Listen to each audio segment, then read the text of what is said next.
Episode की starting में हम देखते हैं कि परेश गुस्से से रेणुका को अपने कमरे में जाने को कहता है और फिर रेणुका वहां से चली जाती है। उसके बाद परेश रेणुका के इस उखड़े हुए बिहेवियर के चलते साइली की माँ से माफी मांगता है। साइली की माँ कहती है कि साइली के बाबा को सिर्फ एक ही चीज की चिंता थी और वो थी साइली की, लेकिन अब मुझे तो इस घर में भी साइली का भविष्य सही नहीं लग रहा है। परेश कहता है कि आप तो अभी अभी तो आई है, अब आप खाना खाकर ही जाइए। लेकिन जो साइली की माँ है वो वहां से चली जाती है और जाते वक्त उसे सचिन दिखता है। साइली की माँ सचिन से उसका हालचाल पूछती है, लेकिन सचिन कुछ भी जवाब नहीं देता है। जवाब देना तो छोड़ो, वो साइली की माँ को देखकर अनदेखा कर देता है और वहां से सीधे अंदर चले जाता है। साइली की माँ साइली से पूछती है कि सचिन इतना गुस्सा क्यों है। साइली को भी कुछ समझ नहीं आ रहा होता है। साइली अपनी माँ से कहती है कि माँ आप घर जाइए, मैं आपसे बाद में बात करती हूँ। उसके बाद साइली भी घर के अंदर चली जाती है। अब जब सचिन घर के अंदर आता है तो जो परेश है उससे वह पूछता है कि साइली की माँ आई थी, क्या कह रही थी वो। परेश कहता है कि साइली के बाबा की बरसी है, 1 साल हो गया उनको। सचिन कहता है कि 1 साल इतना जल्दी हो गया, ऐसा लग रहा है कि कल की ही बात है। परेश कहता है कि ठीक है वो तो, लेकिन कल तू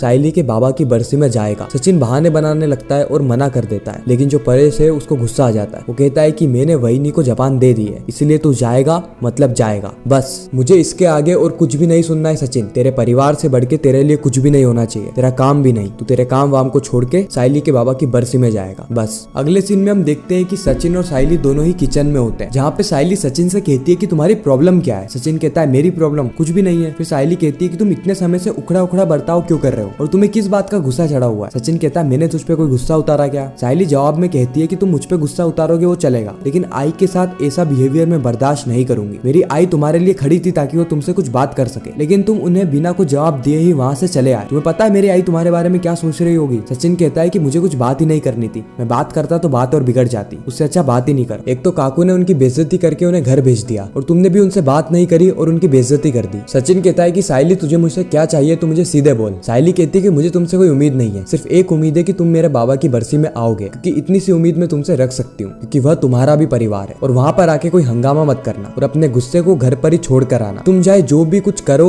या करने वाले हो, मेरी आई तुम्हारी इज्जत हमेशा करती है और अभी भी वो तुम्हें बुलाने के लिए ही यहाँ तक आई थी, या जानते हुए भी कि काकू उनसे किस तरह से बर्ताव करने वाली है। अगर तुम्हारे मन में उनके लिए थोड़ी सी भी इज्जत है ना, तो तुम कल के दिन बरसी में आओगे, वो भी अच्छे मन से। बाकी तो मैं तुम्हें और कुछ नहीं कह सकती। साइली के जाने के बाद सचिन मन ही मन में कह रहा होता है कि साइली मैं तुझे और अम्मा को ये सारा सच नहीं बता सकता, क्योंकि ये सच बताने के बाद तुम्हारी आंखें शर्म से झुक जाएगी और वह मैं बर्दाश्त नहीं कर सकता। इसलिए अगर तुम मुझे गलत समझ रहे हो समझो, इसी में ही हम सभी की भलाई है। अगले सीन में हम रिया और उसकी माँ को देखते हैं। रिया की माँ रिया के लिए बहुत ज्यादा परेशान होती है, क्योंकि उन्होंने रिया और आकाश को साइकिल पे देख लिया होता है। रिया की माँ को ऐसा लगता है कि इनकी फाइनेंशियल कंडीशन बहुत ज्यादा खराब हो चुकी है, जिसके कारण इनको साइकिल से यहाँ से वहाँ जाना पड़ रहा है। इसलिए वो अपनी बेटी रिया से कहती है कि रिया तुम्हारा डबिंग वर्क कैसा चल रहा है, तुम्हें कुछ क्लाइंट मिल भी रहे हैं या नहीं। साथ ही वह आकाश के बारे में पूछती है कि उसकी जॉब कैसी चल रही है, कहीं ऐसा तो नहीं कि उसको जॉब से निकाल दिया। रिया कहती है कि नहीं माँ, लेकिन आप ऐसा क्यों पूछ रहे हैं, वो भी अचानक से। रिया की माँ कहती है क्योंकि हमने तुम्हें और आकाश को साइकिल से यहाँ से वहाँ जाते हुए देखा। तो यहाँ पे रिया जोर जोर से हंसने लगती है। रिया कहती है कि माँ वो तो पनिशमेंट थी। रिया की माँ कहती है पनिशमेंट, ऐसी कैसी पनिशमेंट। रिया बताती है कि एक्चुअली में हुआ क्या था कि जब मैं और आकाश मिले थे ना, उस तारीख को आकाश आज के समय पे भूल गया है, वो एनिवर्सरी की डेट को। इसीलिए मैंने आकाश को पनिशमेंट दी थी कि वो साइकिल से मुझे मेरे काम पे छोड़ने के लिए जाएगा, लेकिन उसे साइकिल चल नहीं रही थी, इसलिए मैं साइकिल चला रही थी। ये बात सुन के रिया की माँ को भी थोड़ी राहत मिलती है और उसके बाद रिया की माँ यहाँ पे रिया को 2 कूपन देती है। वो होते ट्रेवलिंग कूपन, जो कि रिया के डैड को हर साल मिलते रहते हैं, जिससे कि पहले भी रिया इधर उधर घूमने जाया करती थी। अब रिया की माँ कहती है कि ये दोनों कूपन तुम रखो और तुम और आकाश हनीमून के लिए चले आना, क्योंकि तुमने अभी तक हनीमून नहीं किया है। साथ ही वह रिया से पूछती है कि उसको परेश के घर में रहने से कोई दिक्कत तो नहीं हो रही है, खासकर वो सचिन से, क्योंकि वो लफंगा सभी लोगों को परेशान करता है, कहीं उसने तुम्हें परेशान तो नहीं किया। रिया कहती है कि सचिन करता तो है परेशान, लेकिन मैं उसकी बातों पे ध्यान नहीं देती और मैं और आकाश तो बहुत खुश है उस घर में रह के। रिया की माँ रिया को यहाँ पे फोर्स करती है कि वह दोनों उसके घर पे आ जाए रहने के लिए। यहाँ पे कई सारी फैसिलिटीज भी है, जिन फैसिलिटीज में रिया रह के बड़ी हुई, लेकिन रिया उसके लिए मना कर देती है और कहती है कि आकाश उसके घर वालों से बहुत ज्यादा प्यार करता है, वो यहाँ पे रहने के लिए नहीं मानेगा, किसी भी हालत में नहीं मानने वाला। इससे जो रिया की माँ है उसका मूड थोड़ा सा ऑफ हो जाता है, वो थोड़ी सी सैड हो जाती है। अगले सीन में हमें तेजस को बताया जाता है, जो कि ऑर्डर लेने के लिए 2 क्लाइंट्स के पास जाता है, जो कि वैसे ही बहुत ज्यादा गुस्सा होते हैं, क्योंकि इतनी देर से वो ऑर्डर के लिए वेटर को बुला रहे होते हैं, लेकिन जो वेटर था यानी तेजस वो मोबाइल में बिजी था। इसलिए सबसे पहले जब तेजस उनके पास ऑर्डर लेने के लिए जाता है तो तेजस को खड़ी खोटी सुनाने लगता है। तेजस अपने गुस्से को शांत करता है और उनका ऑर्डर ले लेता है। जैसे ही वो ऑर्डर डिलीवर करने जा रहा होता है, उस समय तेजस का दोस्त आ जाता है कि तेजस को कहता है कि तेजस खाना सर्व कर दे, मुझे बाथरूम जाना। जिसके बाद तेजस उसकी मदद करने के लिए खाना सर्व करने जाता है, लेकिन गलती से एक टकराव के चलते जो सांबर है वो उसी क्लाइंट के ऊपर गिर जाता है, जो कि वैसे ही गुस्से में रहता है और सांबर गिरने के बाद तो वो आग बबूला हो जाता है। वो तेजस को बहुत खरी खोटी सुनाता है और इस बार जो तेजस है उसका भी जो बेड़ा है वो पार हो जाता है। इसीलिए उनको रिप्लाई देते हुए कहता है कि सॉरी सर, गलती से हो गया, एक बार मैंने कहा ना आपको समझ में नहीं आ रहा है। ऐसा बर्ताव देख के जो दूसरा क्लाइंट रहता है वो और तेजस पे भड़क जाता है और उसके ऊपर एक और सब्जी ढोल देता है। अब ये देख के तेजस को बहुत ज्यादा गुस्सा आ जाता है। वो उसकी कॉलर को पकड़ लेता है और उसको मारने वाला होता है कि उसी समय मैनेजर आके उन दोनों को रोक लेता है। अब यहाँ पे बहुत बड़ी पिक्चर हो जाती है कि वो जो दोनों जने रहते हैं वो कहते हैं कि एक फोन में हम तुम्हारे रेस्टोरेंट को बंद करवा देंगे, एक फोन करूंगा ना मैं तो 200 जने यहाँ पे आके खड़े हो जाएंगे। जिसके बाद जो मैनेजर है वो घबरा जाता है। वो तेजस को साइड में ले जाता है और कहता है कि यू आर फायर्ड, जब से तूने नौकरी ज्वाइन करी है ना तब से नुकसान ही नुकसान हो रहे हैं। कल एक जना आया था जो कि फ्री में खाना खा के चला गया, अब देखो तो मैं सैलरी तक नहीं दूंगा, तो यहाँ से निकल। फिर तो तेजस से वो भी थोड़ा उल्टा सुल्टा बोल देता है यहाँ पे मैनेजर को और अपनी जितनी भड़ास होती है वो मैनेजर पे निकाल देता है। उसके बाद तेजस वह जॉब को छोड़ के चला जाता है। इसका मतलब ये है कि तेजस वापस से बेरोजगार हो चुका है, उसके पास वापस से कोई नौकरी नहीं है। अगले सीन में हम देखते हैं कि हमें अगला दिन बताया जाता है जहाँ पे साइली के बाबा की बरसी होती है और सभी लोग धीरे धीरे करके वहाँ पे आ रहे होते हैं। साइली की माँ साइली से कहती है कि मैंने तेरे घर में सभी लोगों को न्योता दिया था लेकिन तेरे घर से कोई भी नहीं आया है, वो आने वाले हैं या फिर नहीं। साइली कहती है कि जो पापा है वो तो आने ही वाले थे लेकिन उनकी तबीयत थोड़ी सी खराब हो गई, लेकिन फिर भी वो आने की जिद कर रहे थे, लेकिन मैंने ही उन्हें मना कर दिया क्योंकि वो बाबा की फोटो देखते तो उनको और ज्यादा बुरा लगता। और सचिन तो आ ही रहा है, मैंने जब सचिन से कहा था तो उसने हाँ कर दी थी और उसने वादा भी किया है कि वह आएगा, लेकिन धीरे धीरे करके टाइम बीतने लगता है और सचिन नहीं आता है। सभी लोग इंतजार में रहते हैं और कहते हैं कि यहाँ पे मुहूर्त ही निकल जाएगा, वो जब आएगा तब आएगा, आप अभी यहाँ पे पूजा को शुरू कर दो। उसके बाद हम देखते हैं कि सभी लोग पूजा को शुरू कर देते हैं और उसी वक्त जब दिलीप की बारी आती है आरती करने की तो दिलीप जो है वो अपने हाथ को नहीं उठा पा रहा होता है। उसी वक्त यहाँ पे दिलीप जो है वो कहता है कि नहीं, मैं बाबा के लिए उठा लूंगा, और फिर वो जैसे ही आरती करने लगता है उसका हाथ बहुत जोर से दुखता है। वो दर्द को सहन नहीं कर पाता है जिसके चलते उसके हाथ से आरती वाली जो थाली रहती है वो गिर जाती है। यह देख के साइली की माँ बहुत ज्यादा इमोशनल हो जाती है, बहुत ज्यादा भावुक हो जाती है और रोने लगती है। कहती है कि साइली के बाबा, आप देख रहे हो आपके बेटे की कैसी हालत हो गई है और ये हालत और किसी ने नहीं, हमारे जमाई ने करी है। और उस वक्त तक जो सचिन है वो भी गेट पर आ गया होता है लेकिन वो अंदर नहीं जाता और बाहर ही खड़े खड़े सारी बातें सुन रहा होता है। साइली की माँ कहती है कि हमने हमेशा उनका सम्मान किया है, हमेशा उनकी इज्जत करी, लेकिन उन्होंने हमें क्या दिया? दर्द, पीड़ा, दुख। चलो दिलीप तो फिर भी बच गया, लेकिन मुझे चिंता है साइली की, जो कि जीवन भर उनके साथ रहने वाली है। क्या ये सुरक्षित रहेगी भी कि नहीं? उसके बाद जो साइली की माँ है उनकी नजर गेट पे पड़ती है जहाँ पर सचिन खड़े खड़े सारी बातें सुन रहा होता है। सचिन अंदर आता है और कहता है कि कहिए ना, आप क्या कह रही थी? मैंने तो सारी बातें सुन ली है, आप चुप क्यों हो गई? साइली कहती है कि सचिन, तुम्हें पता नहीं है यहाँ पे क्या हुआ था। जो दिलीप है वह आरती नहीं कर पा रहा था और उसके कारण माँ को बहुत ज्यादा दुख हुआ, इसलिए उन्होंने अपने मन की बात कही। और इसमें गलत भी क्या है? तुम ही नहीं तो दिलीप का हाथ तोड़ा था, कोई बिना किसी वजह के। सचिन को यहाँ पे बहुत ज्यादा गुस्सा आ जाता है और उस समय जब दिलीप यह कहता है कि आप यहाँ पर आए ही क्यों हैं, आपको बुलाया ही किसने? एक तो मेरा हाथ तोड़ दिया, ऊपर से यहाँ पर आके और माहौल को बिगाड़ रहे हैं, निकलिए मेरे घर से। अब जैसे ये बातें सचिन सुनता है वो एकदम गुस्से में आ जाता है और दिलीप से लड़ाई झगड़े करने लगता है। और इसी के साथ यह जो एपिसोड है यहीं पर ही खत्म हो जाता है। आपको यह रिकैप कैसा लगा कमेंट सेक्शन में जरूर बताना। अगर वीडियो अच्छी लगी हो तो वीडियो को लाइक करके चैनल को सब्सक्राइब करके ज्यादा से ज्यादा लोगों को ये वीडियो शेयर करना ताकि हमारी फिर से मुलाकात